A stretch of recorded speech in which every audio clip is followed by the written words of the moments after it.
Yo, what's up guys, it's Rosebeth and welcome to my channel. You know what? I'm done! No more studies, no... What? What did she say?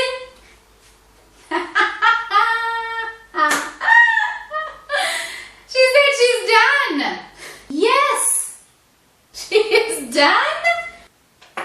Done! You mean like done completely?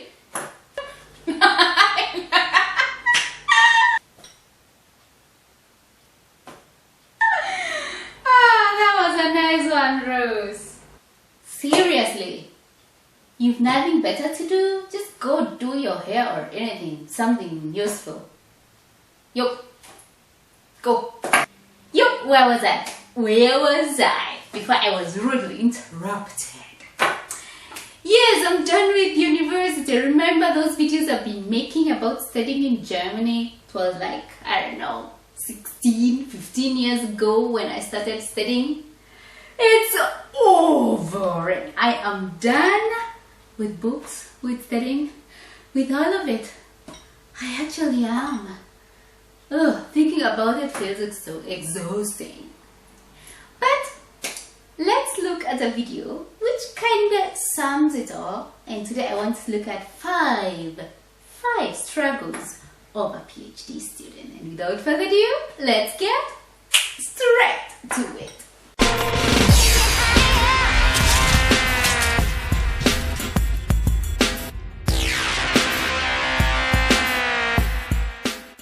Struggles of a PhD student. This is a real thing, people. I mean, why else would it be called like permanently head damage?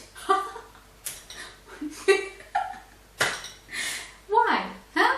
Because really, it takes like 4 years at least. And within those 4 years, it is a struggle.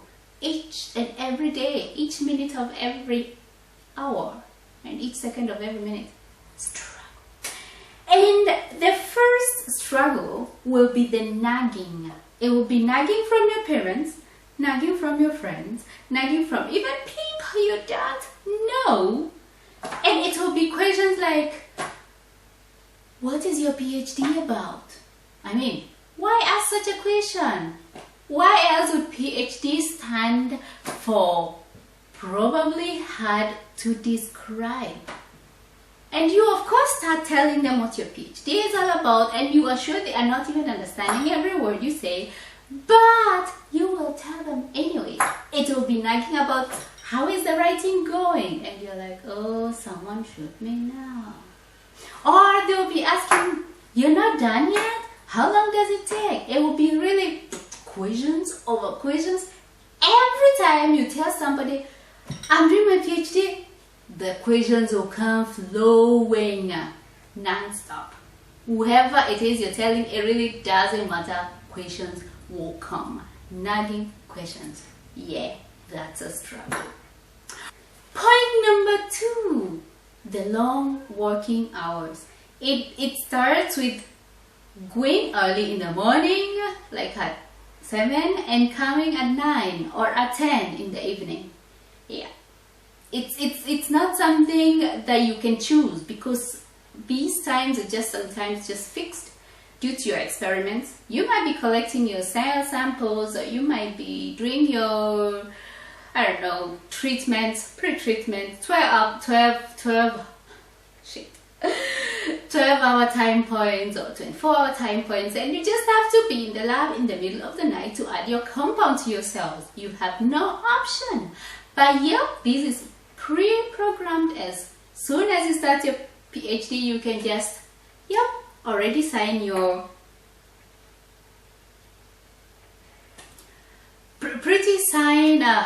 as soon as you sign that PhD contract, you can as well sign to your psychologist, because you'll be heavily pretty depressed. Yeah, another PhD description. Got that.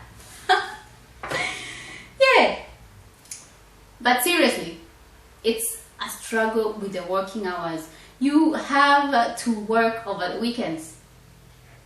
Sometimes you don't even know what kind of day it is because you've been working all the time. You don't know is it Monday, is it Sunday, Tuesday, who knows? It's all working hours. Anyways, that was struggle number 2, and now struggle number 3. And this comes from the second part, which was long working hours, and this ends up in retarded social life. You'll end up with actually almost no social life at all. And whatever social life you might have remaining, it will be you and your friends drinking somewhere and probably talking about work. True story.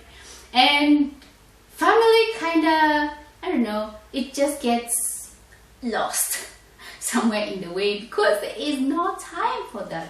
No time for anything at all, actually. And you'll finish your 5 years of PhD student and you'll feel like, whoa, where have I been? Seriously, your social life is so screwed up because most of the labs that I know are actually located in the basement. So you might be ending up in a basement every day, like 7 days in a week, not seeing anyone at all. And most people who are doing PhD students, they are doing it solo. They are doing it alone. They don't even have anyone in the lab to talk to. It's kind of sad. Yeah, but that was the struggle number 3. Struggle number 4, it will be the future insecurity. I mean, most of the people think, damn, I have a PhD now, huh? All jobs are open for me. Wrong. Actually, after you finish that PhD of yours, you'll be like last in the line for the jobs, right? Because first of all, you are 5 years older than the ones who are coming out of university. Secondly, PhD is not really considered like job experience. That means you'll be 5 years older with no job experience. Which company wants you? Which employer wants you? You'll be writing. You end up You end up writing your job applications afterwards with the topic, I have a PhD, which stands for please hire desperate. Yeah. Anyway, it's a real struggle, especially when you come from my department, which is like the human resources, medical biology department, where it's kind of overflowing with all kinds of qualified people. It's not easy to get a job. Seriously, with or with no PhD. No. My fifth, and this is the one you start feeling maybe a year or 2 after you started your PhD, it's the lack of motivation. I mean, maybe because of the other four struggles that I've already talked about, but after some time, all that enthusiasm, all that, I don't know, I want to say the word kind of attitude starts to die off, and you start feeling demotivated. And I think it starts first when you start seeing your shitty results, because you will have disappointing results. You like it or not every experiment you will start will work. Actually, 60% of them will not. And you will have to keep doing it anyway, till you find a way, method that it works.